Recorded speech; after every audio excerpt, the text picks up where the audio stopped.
So in the previous classes we have learned about tides, then waves, and today we shall discuss about ocean currents. So let me present. So here we have ocean currents. I think I am presenting my screen right. Ocean currents. Yes, sir. Okay, then what are ocean currents? We also have already learned. So again, let us read. Ocean currents are like river flow in oceans. Okay, so these ocean currents refer to this movement of ocean water in a channel. Okay. I will show you some photographs. Here this photograph shows ocean currents flowing of water just like a river. Okay, it differs from waves. For the waves we have ups and downs of water, and here in case of ocean currents the ocean water moves. Okay, so here it is like this. Say for example, this is an ocean, and the ocean water moves in a narrow channel like this. Okay, like this in a channel, and the other side of the ocean here and here remain calm. The water flows only in a channel just like a river, and that is known as ocean current. Okay, so this photograph shows ocean currents, and we have one more photograph. So this photograph also shows ocean currents flowing off the sea water or ocean water. And these ocean currents represent a regular volume of water in a definite path and direction. Okay, ocean current represent a regular this volume water in a definite path, means continuously, okay, and in a particular direction. And the ocean currents are influenced by two types of forces, namely primary forces that initiate the movement of water, and the secondary forces that influence the currents to flow. So we have two kinds of forces to generate ocean currents: primary forces and secondary forces. Okay, so the primary forces we have these heating by solar energy, then wind, okay, and gravity. And here we have another one, that is Cordless Force. It belongs to secondary forces. Okay, now let us read. The first primary force is heating by solar energy. So heating by solar energy causes water to expand, and that is why near the equator the ocean water is about 8 cm higher in level than in the middle latitude. This causes a very slight gradient, and the water tends to flow down this slope. So we have learned that, okay, when an object is heated, then it is expanded. The same is also for this ocean water. Let us say this is ocean bottom. Okay, and let us suppose here we have equator, and here the water is warm.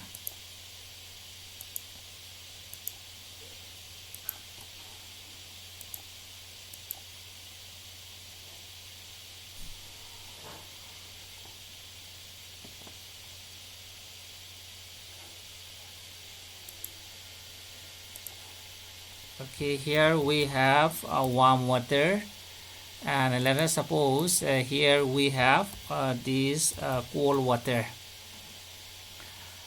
And since warm water is expanded, say for example, let us suppose this is the normal sea level, And here near the equator, for example, this is equator. Near the equator, since the water is warm or it is heated by the sunlight, so it is expanded. Okay, it is expanded. Whereas in the cold areas, okay, it is contracted. And that is why here we have got a slope like this. Okay, see, at the equator, since the water is heated, it is expanded. Okay, the level of the water rises, and whereas in the cold areas, in the polar areas, it is contracted due to extreme cold.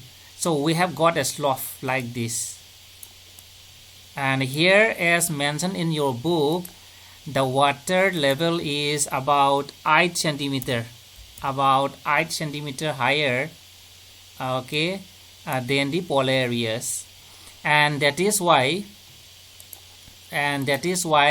water flows from the equatorial areas towards the polar areas as ocean currents.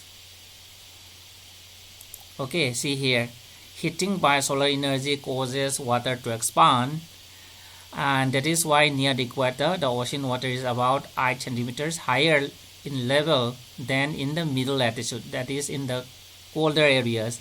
And this causes a very slight gradient. Slight gradient means a gentle slope, and the water tends to flow down the slope, and that is why water flows, okay, from equator towards the poles, since we have got a gradient, okay, of 8 centimeters. Okay, do you have questions regarding this? Are you clear? You must know that, okay, and you must remember that when an object is heated, it is expanded. Likewise, ocean water also, when it is heated, it is expanded, and the level of the water rises. Okay. And next we have another primary force, that is wind. So wind blowing on the surface of ocean pushes water to move, and the friction between wind and water surface affect the movement of water body in its course. Okay, just here, just see here. Here this is the sea floor, and here we have the ocean, and when planetary wind blows over it, like trade wind, westerlies blows over it, then the surface water is dragged this pool, and because of this the ocean water moves, what we call ocean currents. In this way, due to the planetary winds, due to the prevailing winds, okay, ocean currents are generated. And next we have this gravity. You know gravity, that is the force of attraction of the earth, and gravity tends to pull the water down and create a gradient variation. Okay, create a gradient variation. Just see here. In this case also, see, for example, polar areas. Say for example this side here, this area, okay, this side, let us suppose these are poles, and the other side here we have this equator. Okay, and we have known that see, this is the earth, okay, and here this is the equator, and so this is the axis. And when we see, okay, this diagram very carefully, we find that the distance between the poles and the center is shorter as compared between the center and the equator. That means gravity is more at the poles, and that is why, since the gravity is more at the poles, So the water is pulling downwards, okay, more than the equator, and that is why we have got a slope like this, and the water flows from equator towards the poles. So in this way, due to gravity, ocean currents are generated. Okay, it is again helping this thermal expansion as explained earlier. Okay, you must remember that gravity is more at the poles here because the distance between the center here and the pole is shorter, and that is why water is okay pulled downwards. Okay, and so we have got a gradient, that is a gentle slope, and that is why water flows from the equator towards the poles. And next we have another important factor. Actually this is a secondary factor, that is Cordless Force. Do you remember what Cordless Force is? Anybody? What is Cordless Force? Actually see, this is a force. Okay, this is a force, apparent force, caused by the rotation of the earth on its own axis. See, this is our globe, and our earth is rotating from west towards the east, and because of rotation of the earth on its own axis, any moving object, okay, relative to the earth's surface will tend to deflect to the right here. See here, and will tend to deflect to the left in the southern hemisphere. In case of northern hemisphere, let us suppose this is the supposed direction of the object, but it is deflected, it is turned, okay, it is turned to the right in the northern hemisphere, and it is turned to the left in the southern hemisphere. So this is the supposed direction, and this is the resultant, okay, direction. And because of Cordless Force, any moving object, maybe ocean current, then wind, rifle bullet, okay, missiles, all these objects moving relative to the earth's surface will be deflected to the right in the northern hemisphere, and to the left in the southern hemisphere. See here, this is the supposed direction, but it is turned to the left in this way, as you are seeing in this diagram. Okay, and all these are because of rotation of the earth on its own axis. And because of the Cordless Force, the direction of the ocean current is changed. It is deflected, it is turned to the right in the northern hemisphere, and turned to the left in the southern hemisphere. Okay, as you see here. So let us read. The Cordless Force intervenes and causes water to move to the right in northern hemisphere and to the left in southern hemisphere, as I explained you earlier. And because of that, there is change in the direction of the ocean currents, and because of this deflection, you will find a large circulation of ocean water. We call it gyre. Actually it is to be pronounced as gyres. Okay, gyres. See, you will see one diagram here, here in this case. See, because of deflection, see here we have got a deflection here, we have got deflection here towards the left, and here we have got deflection towards the right. Okay, and because of this deflection caused by the Cordless Force, we have got a very big circulation here in this way, and this very big circulation is known as gyres. Okay, this is a gyre in southern Pacific Ocean. We have another gyre here in the northern Pacific Ocean. See here, so this is the direction of the circulation. Okay, and likewise here in the North Atlantic Ocean also we have got one big circulation, and in the South Atlantic Ocean also we have got a very big circulation, and such type of circulation is known as gyres. And because of this circulation, the water may be piling up here also. Okay, here also.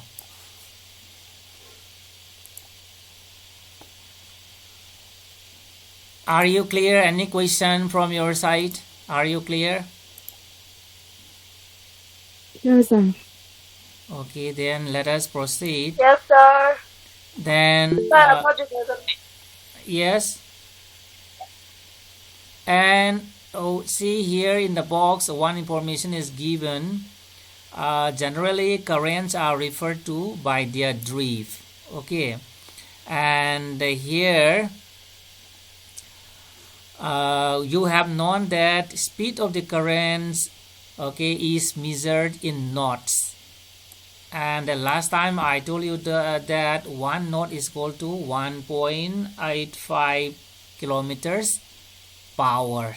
Okay, 1 knot is equal to 1.85 kilometers per hour, and ocean currents are measured in knots. And we refer to the speed of a current as its drift, and the drift is measured in knots. Okay, drift, it refers to the ocean current. Speed of the ocean current is known as drift, and the drift is measured in knots, and 1 knot is equal to 1.85 kilometers per hour or 1.15 miles per hour. And most ocean currents have speeds less than or equal to 5 knots. Okay, the speed of the ocean current is very, very less as compared to these winds, as in the case of cyclones or waves. Okay, it is less than or equal to 5 knots. And some more factors affecting ocean currents, we have differences in water density affect vertical mobility of the ocean currents, and water with high salinity is denser than water with low salinity. And in the same way, cold water is denser than the warm water, and denser water tends to sink while relatively lighter water tends to rise.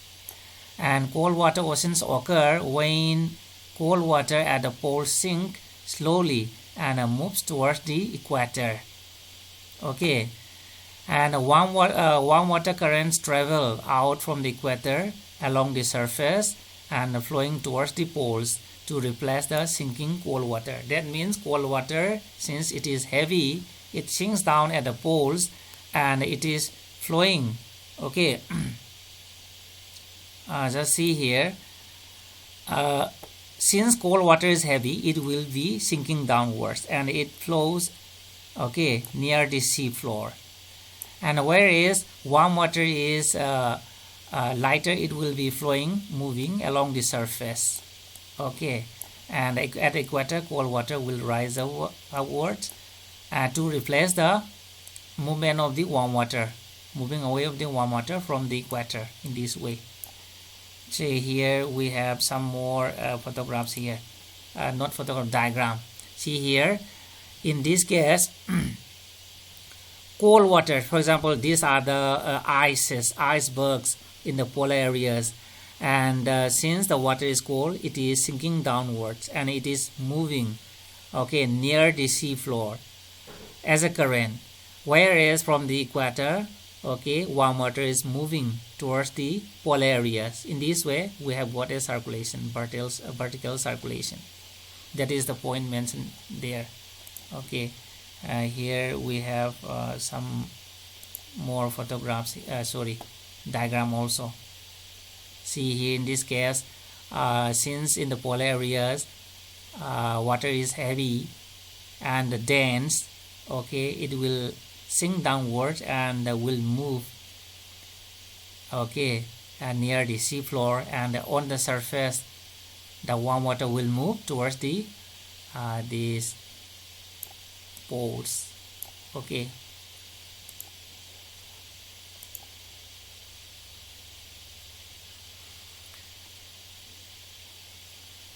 remember, cold water is heavy and it will sink downwards. Likewise, if the density of water is high because of high salinity, then it will sink downwards. Okay, and because of that, you will get a slope, and the water flows from the higher areas to the lower areas. So these are the important factors affecting ocean currents. And next we have these types of ocean currents. Ocean currents may be classified based on their depth as surface currents and deep currents. So based on the depth of the ocean water, okay, ocean currents can be classified into surface currents and the deep water currents. So surface currents constitute about 10% of all water in the ocean, and these waters are the upper 400 meters from the ocean. Just here in this diagram, see from the sea level, okay, see this is the sea level.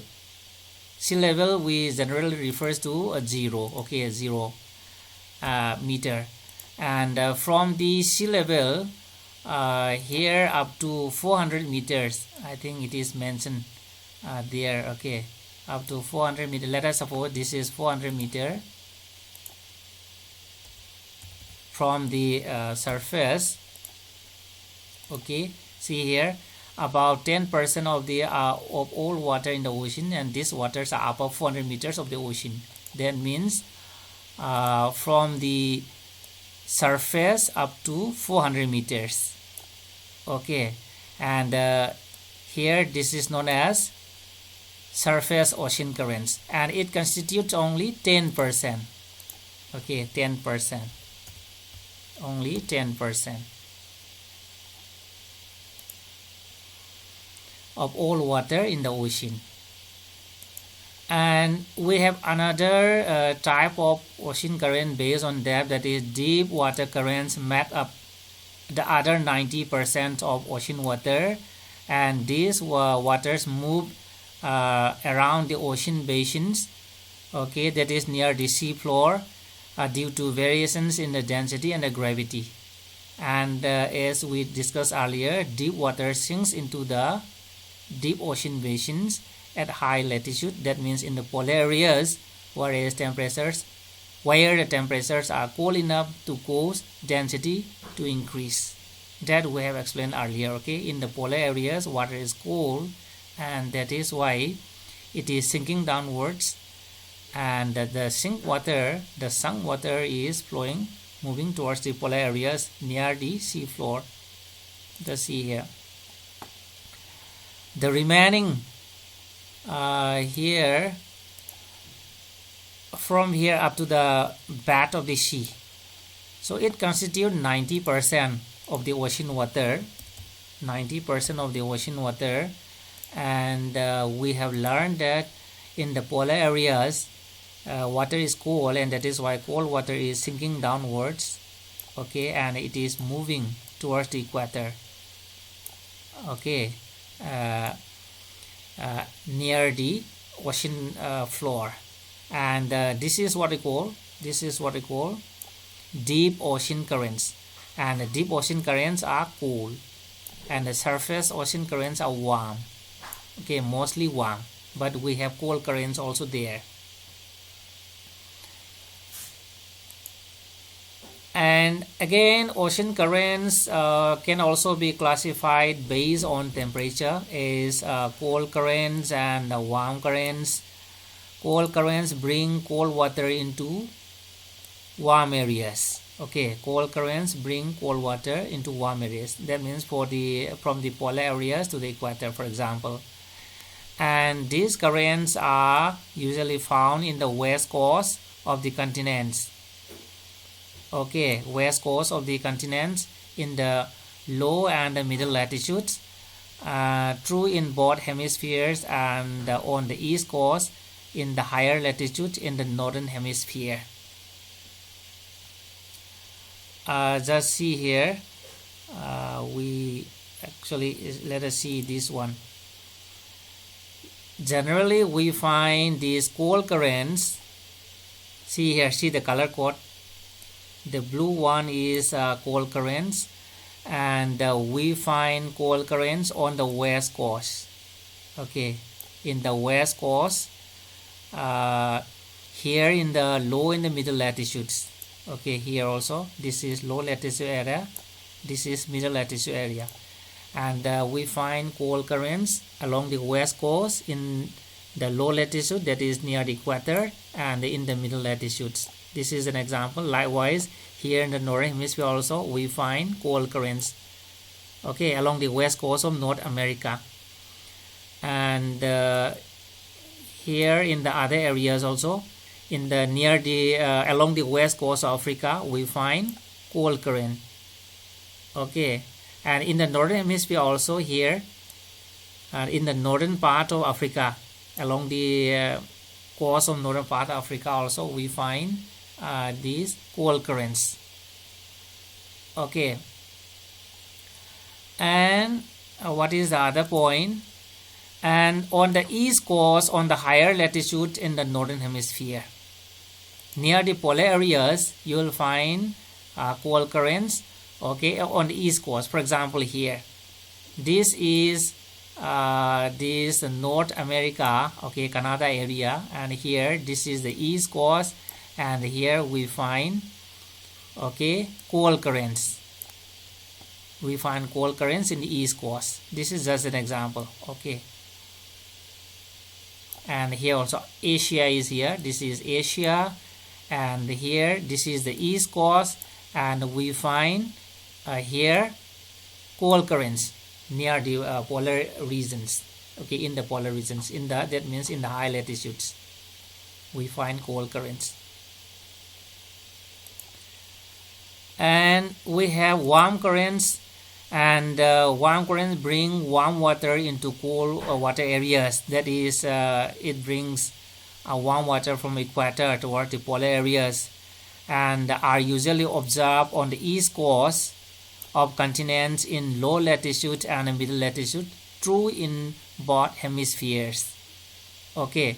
That means warm currents are observed, okay, on the east coast in the low and the middle latitudes, near the equator, in the middle latitude, in the east coast.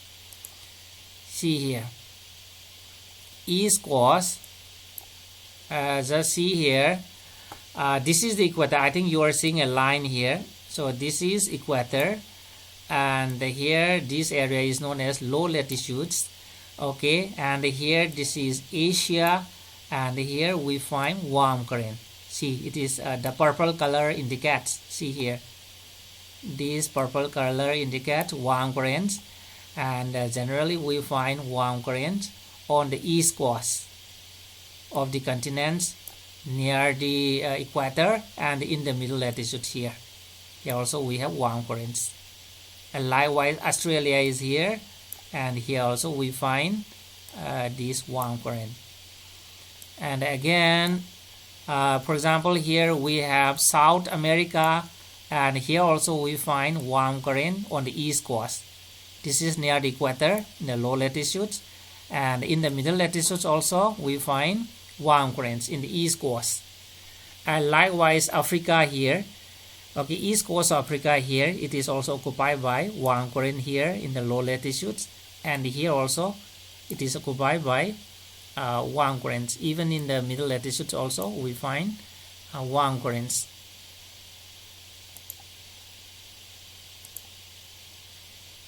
Okay, so in both these hemispheres you will find warm currents on the east coast, in the low latitudes, and in the middle latitudes. Okay, are you clear? Any question from your side? Yes, sir. Okay, if you don't have questions, okay, if you are clear, then let us stop here for today. Thank you very much for joining my class.